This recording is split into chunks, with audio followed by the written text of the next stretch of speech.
You're watching Eye on Africa here on France 24. I'm Julia Kim. These are the headlines on the continent. From Hollywood hero to suspected terrorist, Paul Rusesabagina is refused bail by a Rwandan court.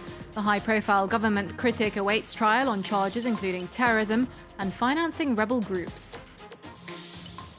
Catastrophic floods affect hundreds of thousands of people in South Sudan. We'll have the latest from the director of the World Food Programme in the country. And Uganda's forests are flourishing thanks to help from an unexpected source. Loggers will tell you how reforestation has taken off in a country that had lost over half its trees in recent decades.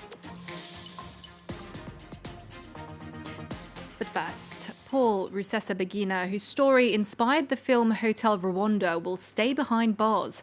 A Kigali court denied bail to Rusesabagina ahead of his trial. He's being charged with terrorism, financing rebel groups, murder and arson, among others. Rusesabagina had been living in exile for years but was arrested in Kigali in murky circumstances. Rights groups say this is just the latest example of the Rwandan government targeting its critics. Miquela Slachwayo has the latest.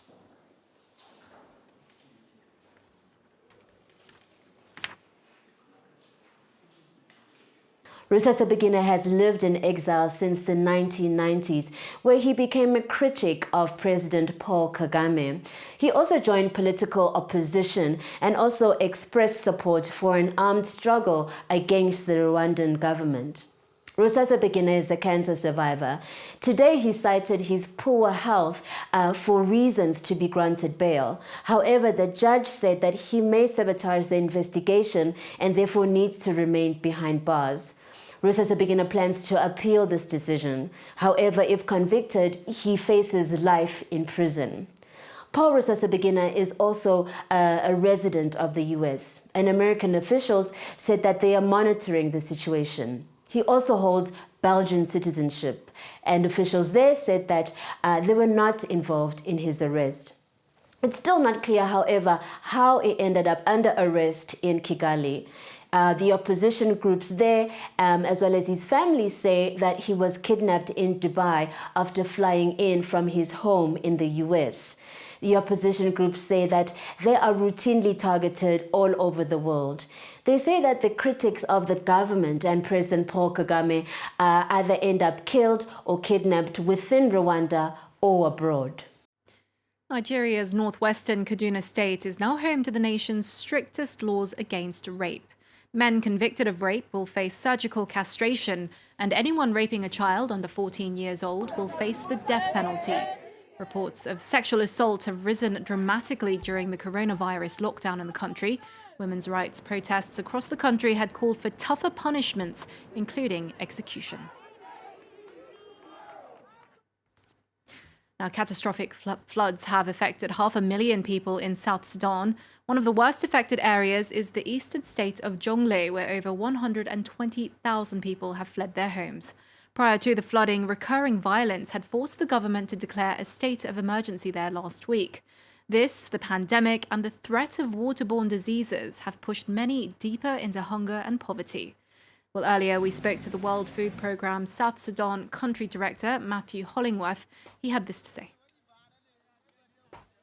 Well, families that I've met for the last couple of days here in Jonglei have essentially been telling me that this flood and the impact of the flood is just compounding what's been an awful year for them.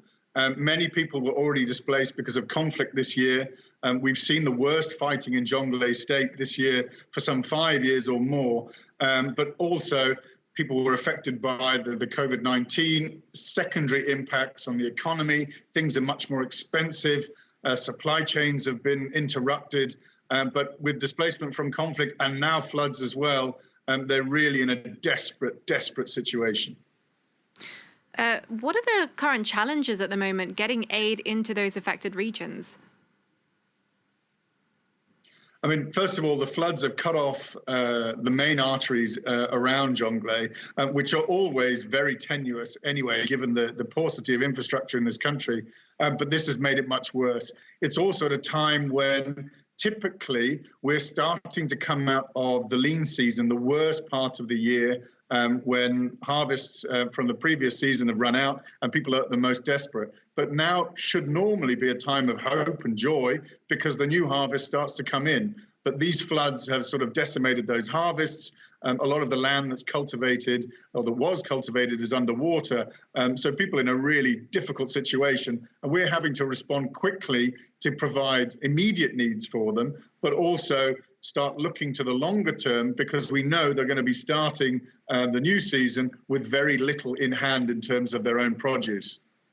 Now, you touched upon this earlier, the wide-scale flooding on top of weeks of armed violence. It prompted South Sudan to announce a state of emergency in Jonglei earlier last week. What else has the government been doing in response? I mean, right now the government's got its hands full for sure. The peace deal in South Sudan, in terms of the country, is writ large, is holding. But what we have seen is increasing amounts of conflict in places like Jonglei, and in fact that conflict has been for the last 6 months, not only the last few weeks, and bubbling over and persistently getting worse. But we're also seeing conflict in other parts of the country. So this sub-national level of conflict takes away their focus from issues like this, as does the economy, which is in free fall. The Sudanese pound, the South Sudanese pound, is falling day by day. There's not enough hard currency in the country. They're not making the funds that they would normally hope to be making from the oil that they can export. And so the economy is just much, much worse. What we've seen, though, and what's heartening for me in the last couple of days is really how the local authorities are responding, how the communities are getting together to work. I mean, I met with 500 young people today who have been working since 8 o'clock in the morning. They're still working now at 6 o'clock in the evening to rebuild one of the dikes, one of the 3 dikes that burst in the capital city of Jonglei, which has meant that half the entire town is underwater, is knee-deep in water. Now, let's just talk quickly about coronavirus, because of obviously that situation being exacerbated by all this flooding.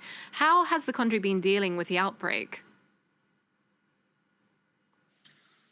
Well, I mean, the coronavirus is just one of many, many, many challenges that people of South Sudan face. There are already chronic sicknesses, illnesses all over this country, and acute problems like malnutrition and food insecurity as well. So COVID-19 is just something else. It's another worry. And frankly, I mean, again, I spoke to people who told me, they wouldn't know if anybody in their community had died because of COVID or was sick because of COVID, because it feels and looks just like the flu. It's very similar to malaria, and both upper respiratory tract infections and malaria are so incredibly common in what is the state that has the SUDs, the largest wetlands in South Sudan and one of the largest wetlands in the world. So for them, COVID-19 is something else. What we have seen, though, in the country is it has had a massive impact on food and other items prices in the markets. Anything that has to come in from outside has been impacted because of COVID-19. It's slowing down the trucking from outside the country, trucking from other countries of vital commodities. That's the bigger impact from what we are seeing. That was Matthew Hollingworth speaking to us there from the World Food Programme in South Sudan. And finally, we talk a lot about deforestation, but in Uganda, reforestation has taken off. Over 20 years of intensive farming and illegal logging had whittled away forest cover by more than half. But since 2015, the decline has not only stopped, it's reversed. That's thanks to a policy that relies on loggers. They've been encouraged to plant trees as buffers next to protected forests. Laurent Bachtecker has this report. A lush green canopy harboring giant hardwood trees that seem to reach up to the heavens. Over the past few years, Uganda's reforestation program has helped the Mpanga forest recapture some of its former glory. Several incentives were thought about, including putting aside land in central forest reserves for afforestation. In 2005, Uganda's National Forestry Association allocated some 200,000 hectares to private logging companies as part of a nationwide reforestation strategy.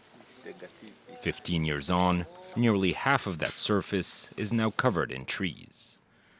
These forests, which are home to several endangered species, also act as carbon sinks and can help reduce much of the country's energy demands. If you don't have health forests that can help you form the needed rain to support agriculture, then you will have to invest heavily into the irrigation. Yet with electricity in Uganda among the most expensive in Africa, 90% of its population continues to rely on firewood for energy. Netuleetera okuwalanya ennyo ebibira biri obufu obwasigalawo ne tuba ntubukozesa nnyo. Widespread timber consumption saw Uganda lose nearly half of its forests between 1990 and 2015. But over the past 5 years, trees have begun to grow again, with authorities now aiming to double the country's forested surface by 2040. And that's it from us here on Eye on Africa. There's more news coming up. Stay tuned to France 24.